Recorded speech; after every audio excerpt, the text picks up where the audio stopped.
Assessore, oggi nei discorsi ufficiali, ma anche nell'intervento del Capo dello Stato, il richiamo ad una cultura che è proprio fondamento, semente del benessere e della crescita di un territorio.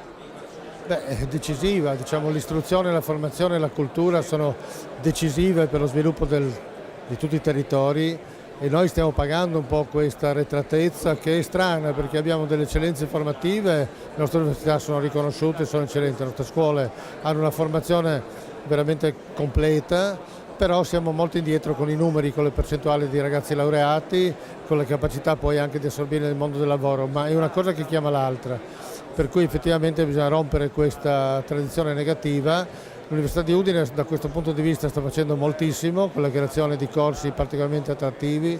con un lavoro addirittura di marketing veramente interessante e contemporaneo e quindi è sulla strada giusta, quindi una buona formazione, una buona qualità e contemporaneamente anche un'attrattività complessiva che deriva anche dal fatto di avere eccellenti sedi. La Regione sappiamo che ha investito molto e sta investendo sulle sedi nuove universitarie di Udine e quindi diciamo sicuramente però è una prospettiva da accelerare perché poi è la prospettiva che permette lo sviluppo economico, sociale, culturale e solidale del nostro Paese.